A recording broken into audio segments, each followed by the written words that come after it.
Hello everyone, welcome to Dream Zoology. My name is Neto Side and Carol. I'm the founder of this channel. On this channel, we talk about weird, amazing, and wonderful animals. Like the one we're going to be talking about today, the sea turtle. Now, a common misconception in pronunciation and of the name of this creature. Now, let me just clarify on that. For us here, for the British English, we use turtle and tortoise. Tortoise to refer to the the reptiles of the same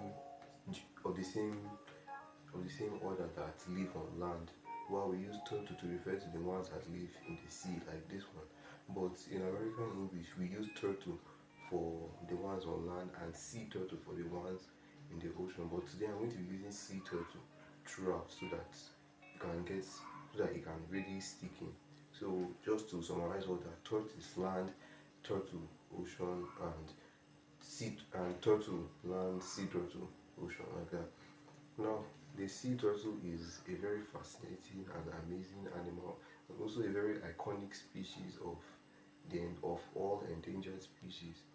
So I'm going to be talking about its characteristics. I'm going to be talking about its characteristics and how we can help them and remove them off the endangered list. Now, the sea turtle is highly adapted for living in the ocean. Now, where exactly do they live? They live in tropical and subtropical waters across the world. They can also be found further north and further south, near the Arctic Circle and even near Antarctica. But they often prefer tropical and subtropical places around Australia, North America, and South America. Now, the sea turtle has adapted to living in the seas. One of its most useful features are its flippers. Now, they act just like how legs do on land, but instead they are highly adapted for ocean life. Their shapes make them very hydrodynamic, meaning they can move through water very easily.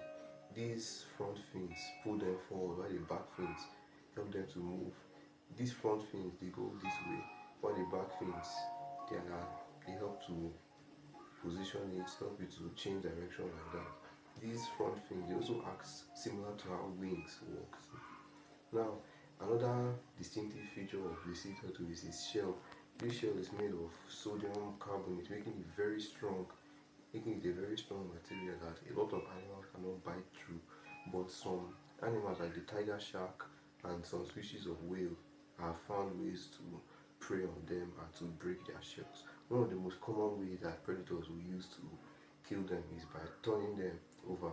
See, they have a very soft underbelly, which allows predators to easily rip them open and feast on them. Now, they have a very short tail, but their tail is actually longer than the tortoise on land, which may have a very small tail or may not even have a tail at all. Now, their head and their body shape also helps them to move through the water very smoothly and very efficiently. Now, the sea turtle has a wide range of plants that it eats. It's a herbivorous animal.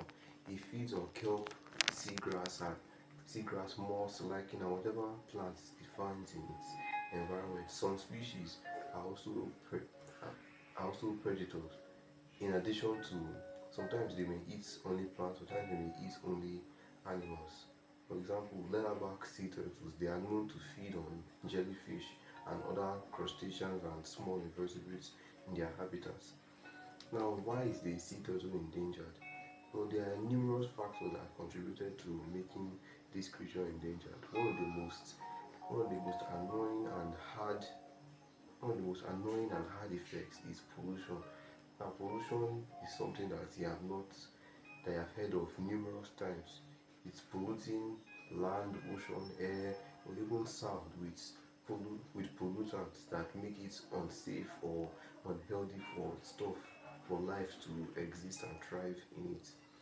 Now, oil spills, dumping plastic and other waste materials into the ocean can greatly affect not only the sea turtle but numerous other aquatic organisms.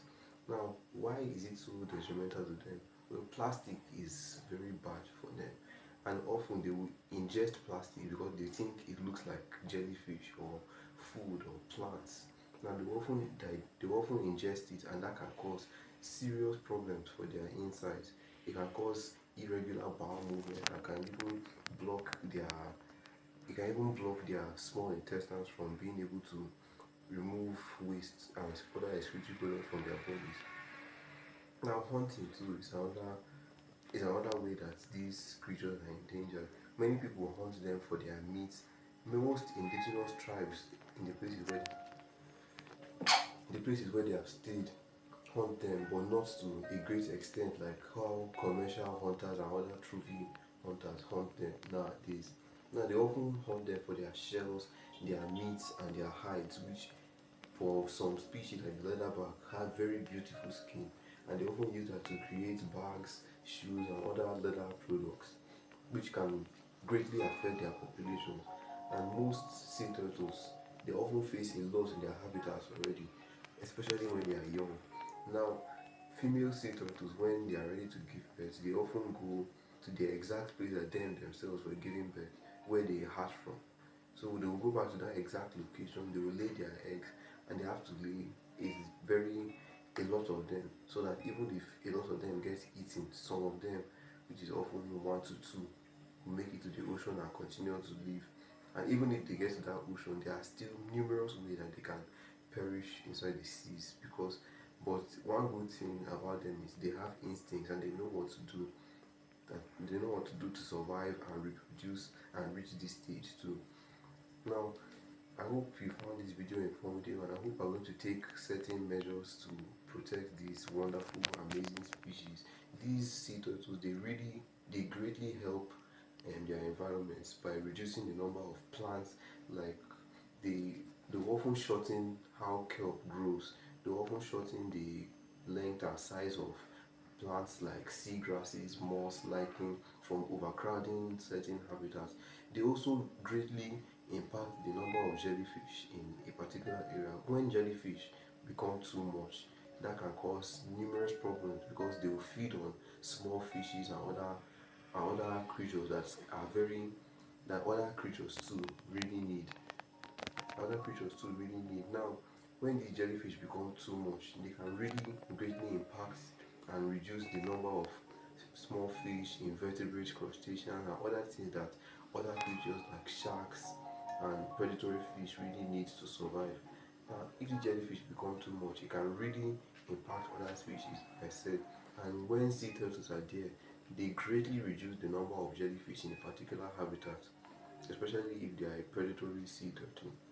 Now, I hope you found this video informative, and I hope I'm going to take measures on protecting these beautiful, great, and amazing creatures. I hope you learned a lot about this animal today, and I hope you're going to like, share, and subscribe to my channel for more amazing animal